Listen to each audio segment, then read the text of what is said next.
Then of course there's always the state space method. And first I'll show the way computers do it. And that is that if we decide that there's some number of balls, that's the number of x's there are in a state, and there's also a maximum throw height, which is the number of positions there are in a state.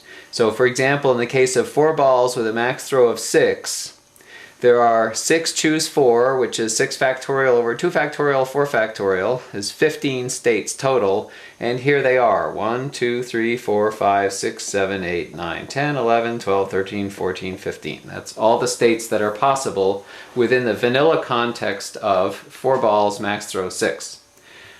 It's easy to simply elaborate what all the states are, and then say, well, if we're in this state and we throw a 5, we get into this state, and if we throw a 3, we get back into that one. And do that for, you know, the entire web. Ultimately, what you end up with, rather simply, is just, you know, a matrix, which is a 15 by 15 matrix, and if it's possible to get from one of these states into another one of these states, that's one of the terms of the matrix, and it'll show what throw it is, if it's possible, that will get you from that state to that state. Now, of course, if we want to deal with tricks like 714 and 741, what we actually need is 4 balls, 7 max throw, okay, which is equal to 7 factorial over 3 factorial, 4 factorial, which happens to equal 35. So we would just have a 35 by 35 matrix, not all of the terms of which would correspond to throws, but you know what?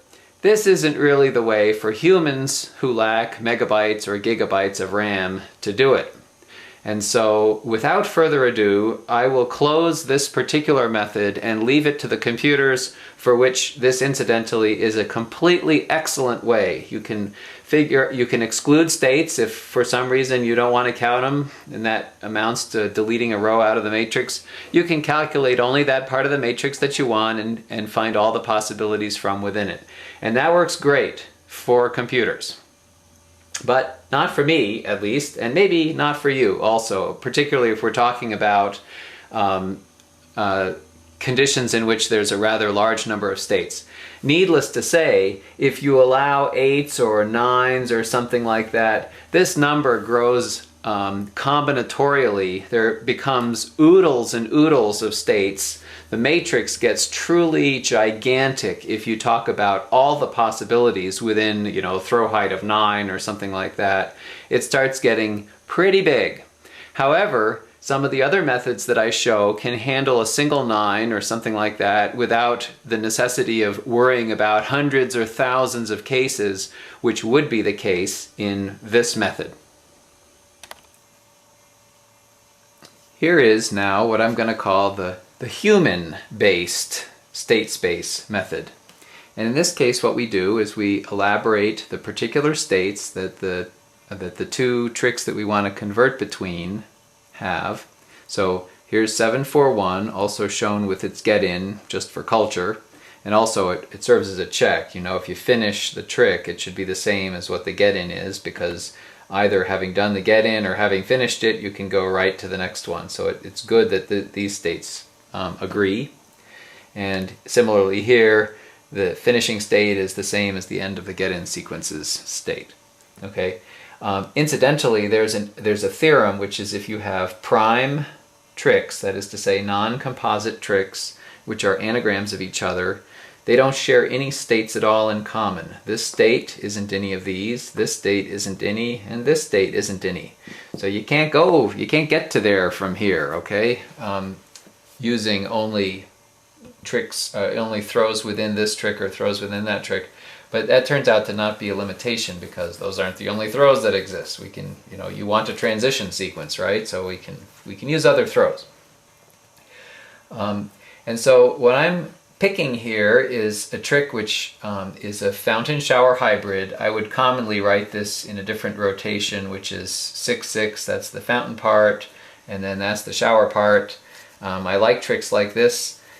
This happens to be a ground state trick. I've written it in the ground state rotation, but that totally doesn't matter. It doesn't matter whether this is a ground state. This method doesn't depend on the intermediary trick being ground state or not. And I'll show you just briefly that it also works with an entirely excited state trick as well. It doesn't matter that it's a ground state. What matters is these two tricks didn't have any states in common. However, this trick has a state in common with this trick. Okay, here's a state in common. And this trick has a state in common with this trick. Incidentally, it's in the middle. There it is. Okay, so we can go from this trick into this for some duration of time, and then end in a state which is common, and then do this one. And then to leave, we teleport over to the same state over here, and we go through this trick to another state and get back. So here is the sequence. If we're doing 7-4-1, okay, if we finish a 7-4-1, we're left in this state, which is the same as this state. So we might as well have just thrown a 5, okay? Just 1 5. I mean, it's the same as having just done the get-in, right? We could do this 0 times, so we just do the get-in and we're in this state, right? And what I mean here is we can do this trick n times, including 0 times, but let's say we're running 7-4-1. Okay?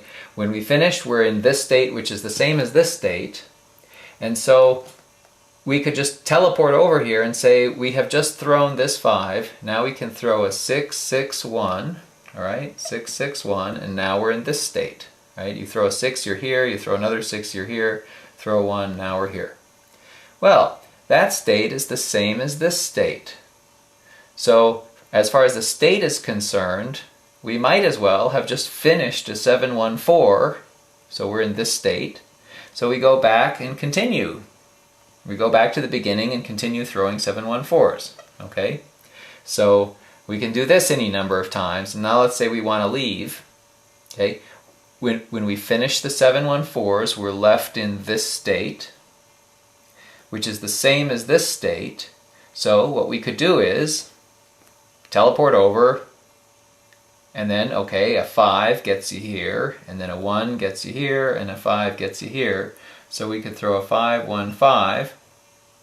Now we're in this state, which is the same as this state. So it looks like we just finished a 7-4-1, and we can loop back and continue doing 7-4-1s. So here are the transition sequences that use this trick as the sort of intermediary. This is the trick that has a state in common with this and a state in common with that. Now, there wasn't any particular aspect about this having a ground state that made it work. I mean, this trick doesn't have to have a ground state. This could be some other weird state here that you know, so the whole trick is excited. It doesn't matter that it's ground state, although it happens to be ground state. What matters is that it has a state in common with this, and it has a state in common with this. That's what makes it work. And so here are transition sequences that this trick generates, and incidentally, this one does give a 3-throw sequence and a 3-throw sequence, so in a choreographic sort of way, you could have kept throwing your 7s on a rhythm of 3s. And we can even site swap the transition sequences if you know how to do this. If you have a 6-6, you could half shower them, right? Get a 7-5-1, that's a different legal sequence. And similarly, if we have a 5 and a 5 here, we could switch those two balls and make it a 7-1-3. Right? We move this one earlier and make it bigger, and we move that one later and make it smaller. So now we even have attained our goal of having 7s on 3 centers. But the method doesn't hand you these, it's your knowledge of site swaps that allows you to generate this from that. What the method hands you is this, if this is your trick, okay? Of course, if I had picked 5, 7, 5, okay, then these states would be different, although it would still work because we're not using those states. What we're using is this state. And if we did a 6-6 or a 7-5, it ends up the same, even though the intermediate states are not the same. But if we wanted these to be 4 throws or 1 throw or 2 throws or whatever, we have to come up with a different intermediary trick in order to come up with what the transition sequence is. But this method, the fact that we found a trick which shares states in common, allows us to come up with a valid transition sequence. So that's a success. Now I had promised to show this works also with an excited state trick, so I'm going to bang one out. 5, 5, 6, 1. Okay, this is an excited state trick. Here's the get in. Okay, here's the state, and then we're in this state, and then we're in this state. Okay, now this is not a ground state trick. None of these are 4 X's in a row. However, as before, okay, this has a state in common with here, and it has a state in common with here. And so we can just read off the transition sequence directly. We're doing 7, 4, 1. Okay, it lands us in this state, which is the same as here, so we can do a 5 and get into this state. Okay, now we're here, which is the same as this, so it looks like we just finished a 7, 1, 4, so we can go back and do 7, 1, 4s any number of times. And having finished 7, 1, 4, and this method doesn't work because we have to finish the trick. It's because the state in common happens to be at the end. It would be okay if the state in common was in the middle, then you have to interrupt in the middle, okay? But in this case it happens to be at the end. We go to this state, which is this one. Now to get to this state we have to throw a 6 and then a 1 to get here. So we throw a 6 and a 1. Okay, now we're in this state, which is the same as the finishing state of here, so we go back to the beginning, 7, 4, 1.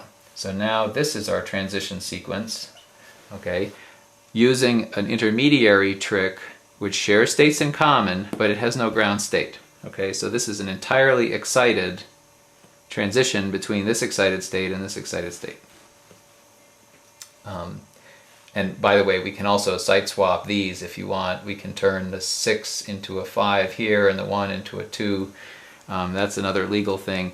But once again, we can't choose to make this longer or shorter. I mean, if we use this trick, it's 1 throw, and if we use this trick, it's 2 throws, okay? But on the other hand, having found a trick which has states in common, we can easily write down transition sequence. And so the method does generate transition sequences if you find intermediate tricks that share states in common.